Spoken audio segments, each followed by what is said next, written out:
Heartbeat Alaska is brought to you in part by Brown's Electric Lighting Gallery. Thank you, Brown's Electric, for your generous support of Heartbeat Alaska.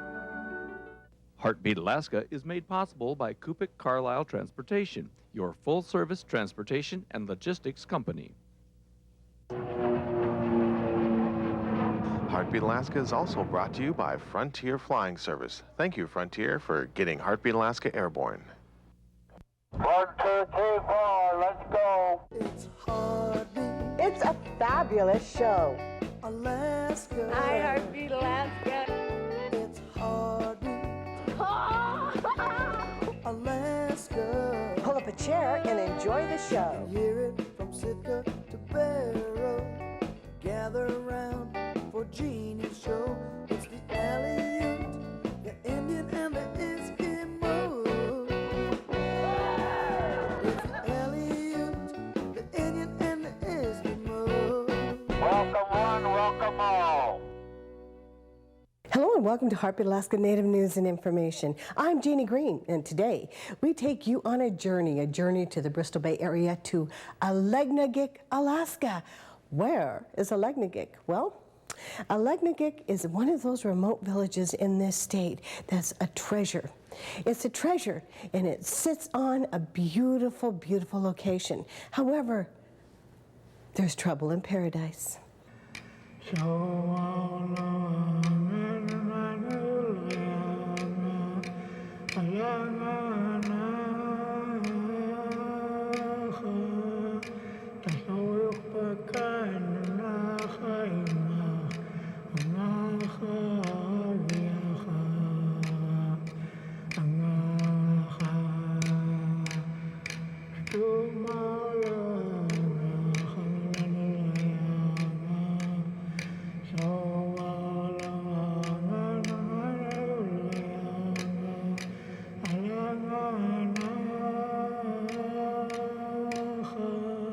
Aleknagik is located at the head of Wood River on the southeast end of Lake Aleknagik, 16 miles northwest of Dillingham.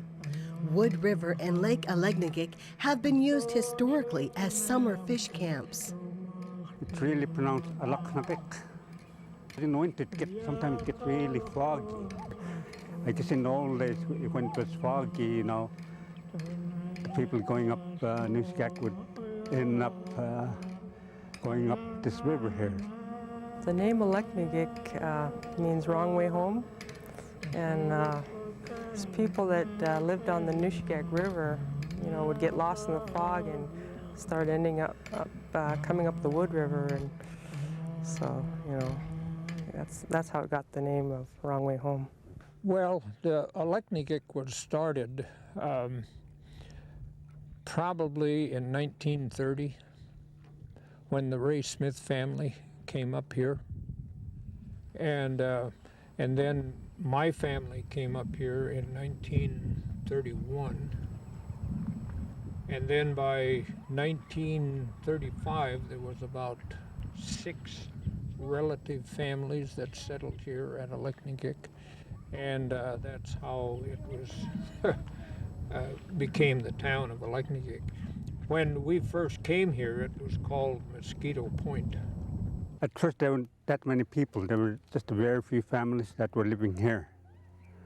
You know, and when I was growing up, there were people living up, you know, at the end of the lake. There were a few families here. I guess it was found by the Smiths, Ray Smith, and the Moody's that are living here now. I think that Aleknagik had native communities here. There's different sites right here where the Mission Lodge is, and there's sites downriver and up in the park or up in the upper lake. And these are sites with artifacts and things. So there were native people here. And I think probably during the flu epidemic is when, you know, they got, you know, depopulated. By 1939, Aleknagik had 78 residents, over 30 buildings, and a small sawmill. In the late 1940s, a Seventh-day Adventist mission and school was established on the North Shore. During the 1950s, a Moravian church and a Russian Orthodox church were built in Aleknagik, and over 35 families lived along the lake. In 1959, the state constructed a 25-mile road connecting the south shore of Aleknagik to Dillingham. This road today serves much of the community as the main means of traveling to Dillingham. To all who visit Aleknagik, this Yupik Eskimo village of a little over 200 people, it seems like the perfect little community, nestled on the shores of the pristine Lake Aleknagik, the perfect weekend getaway. For those who enjoy sports fishing, it's exactly that. In fact, there are a few privately owned fishing lodges that stake claim to some of the best fishing worldwide. However, for the residents of this tiny community, there are challenges that many of them face on a daily basis. Yeah, Aleknagik is on a lake and river system, so we're spread out between the North Shore and the South Shore. And there's also an island with several houses on it. And we are connected to Dillingham by a 22-mile road, and people can well, from the north side, they go by skiff, to the South Shore and then drive to Dillingham for supplies and things. With the road being built on the south shore of Lake Aleknagik, those who live on the North Shore have the task of getting back and forth across the lake.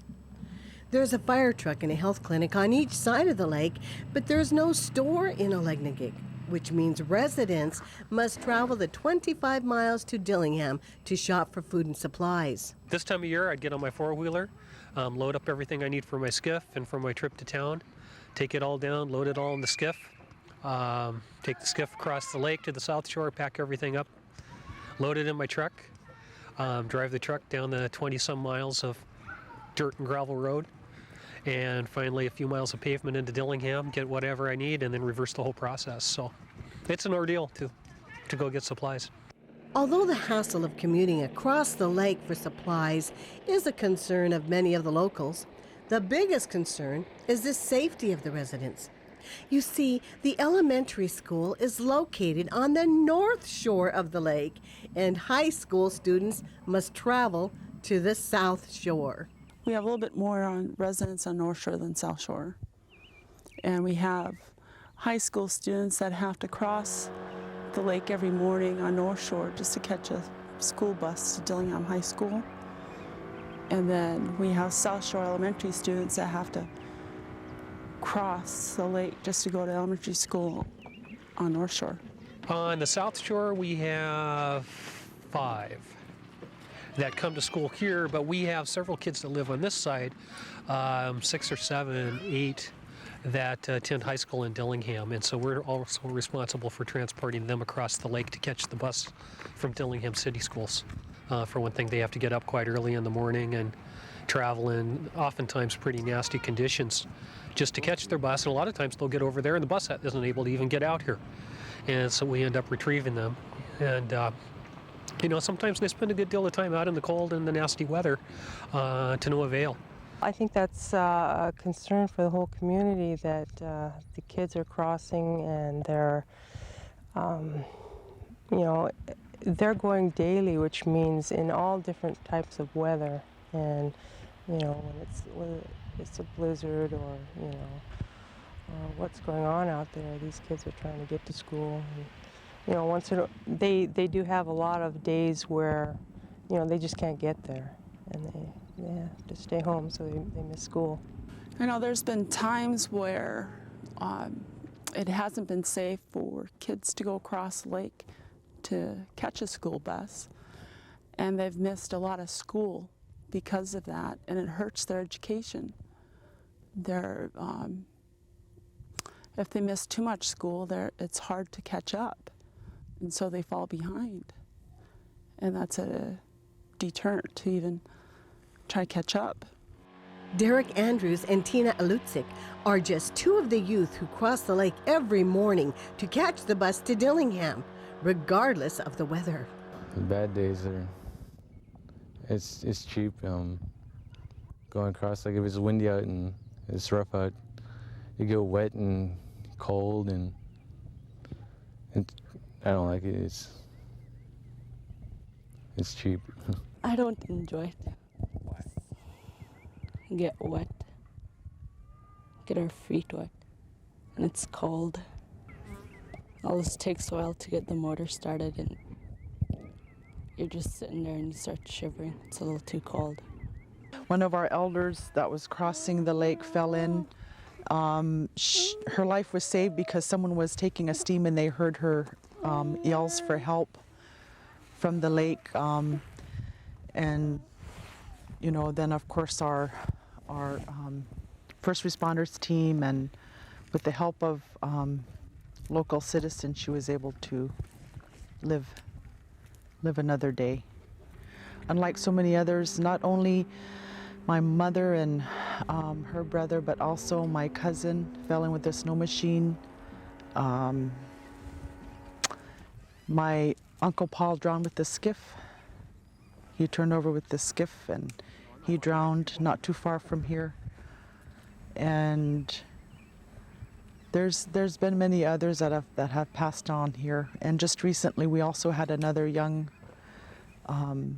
man that drowned. Also, he was only, I believe, 18 or 19 years old. That recently drowned too. Every year, people die out here crossing this lake. People died last year, people died this year, and people will die in the future, and we've been lucky it's not been our school kids, you know, traveling to or from school, but odds are eventually it will be. And, you know, it would be nice to not have that as a concern. Well, we had a number of the drownings, you know, on the lake, crossing at winter time. Well, it happens just about every year or every other year. Sometimes 2 or 3 drownings a year, or 1 year, about 4, I guess. Even us, you know, we had close calls in the storm out here. I mean, you know, we just drive along the fog, and then all of a sudden you're over the water right in front of you, you know. Some rough days we can't even go across. And we don't even get to get across. So rough out there. You have to be very careful. For example, if you don't have the weight that you need when it's really windy, you may very well flip your boat over. I know that a lot of people end up carrying an extra bucket of rocks or something if they don't have the weight that they need in the front if they need to get across the lake. In the late 1950s, people started saying we needed a bridge. Then when I became mayor, I started working on I was the very first mayor. It was in 1973. Then that one month, you know, in the spring, the city sent me to June to lobby for a bridge. Ivan was the representative. Then Ivan put on the city of Aleknagik's wish list. So it's a long time coming. A bridge connecting the two shores of Aleknagik would greatly reduce the chance of accidental death for the kids and other residents who are forced to cross the lake during the treacherous times of the year, and would make getting to school a little easier. I don't think it's so much a matter of what would make it easier as what would make it safer. And I think you know, if we had a bridge and could travel with a covered vehicle on 4 wheels that's stable, you know, that's going to, I wouldn't say it's going to be easier because, you know, the location of the bridge would be quite a distance from the school, and it's actually going to increase the amount of distance we need to travel to get those kids. However, it's going to be a lot safer to do. I understand that there is one thing that's come up since our last meeting, and that is that the state DOT is going to have to submit this project, the Wood River Bridge project, to a cost-benefit analysis. Today, the push for a bridge is still a topic of contention. I hate to see one of these days, you know, when Randy's bringing some of these kids across, you know, he might not see something or a hot spot and have the whole thing going. You know, it's one of these days it's gonna happen. we keep talking about it, you know, it's going to happen. And I want to see it completed before something like this happens to our children, or even to our elders crossing this lake. The city has chosen a site that crosses the shortest points at the head of the Wood River. However, local resistance and Parks and Recreation have concerns regarding accessibility to the Wood-Tikchik State Park, the largest state park in the nation. I spoke to Dan Horhan, who's the ranger for the Wood-Tikchik State Park, and he is not very excited about a road to the park, and I think they more see it as a wilderness park, and that, you know, you have to find remote ways of getting there.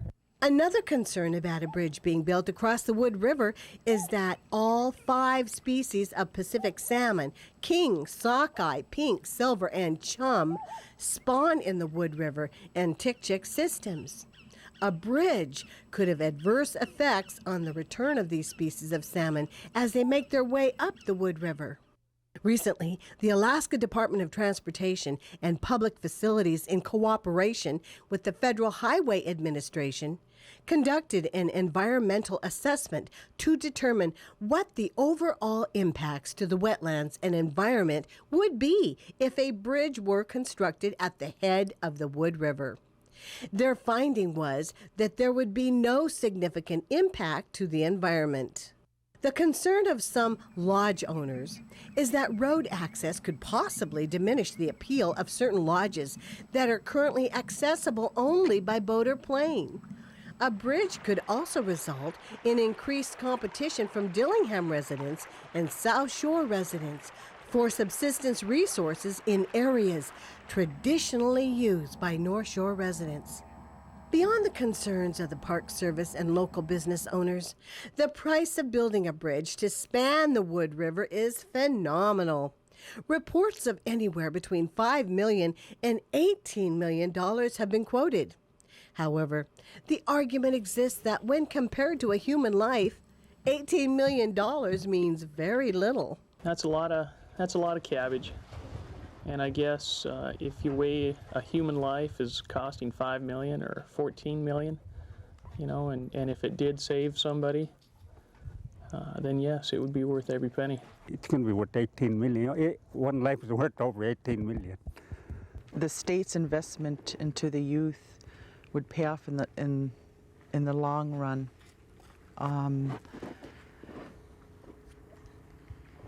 Isn't it their responsibility to invest in our youth, to make sure that they live in a safe environment and that they can get the education that they need? As the people of Aleknagik try to convince the state of the importance of having a bridge that would connect both shores, the children and residents of this tiny village take their lives in their own hands every spring and fall, crossing a lake that has taken many lives in the past. Although some locals of the area see a bridge as an invitation to trespassers and vandalism, many community members see the bridge as a way to boost the economy of Aleknagik while ensuring the safety of their people as they cross the lake. What I would like to see happen, and that is I'd like to see the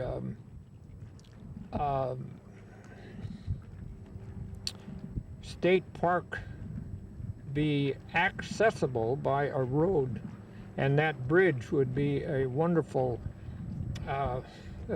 tool for that type of access, and that would bring, I think that would bring a lot of tourists here, and it would really boost the economy both locally and also in Dillingham.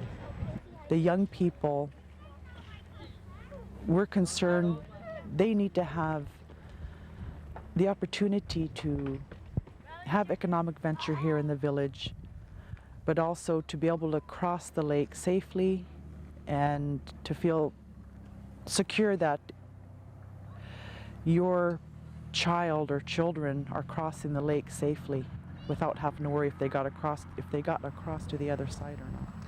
Aleknagik is considered the gateway to the Wood-Tikchik State Park, and Wood-Tikchik State Park is the largest park in America. And if there is a bridge built, with the Southwest Transportation, with the plans to build roads to the upriver villages, and that would be a beginning towards that. It would be a safety also for the villages upriver to come across. If they're coming down in wintertime, they could cross the bridge also. We're right at the gateway to the largest state park in the United States. There's a new parking lot for 300 cars. But in the summer, in the Fridays, Saturdays, and Sundays, it gets, full. It's full.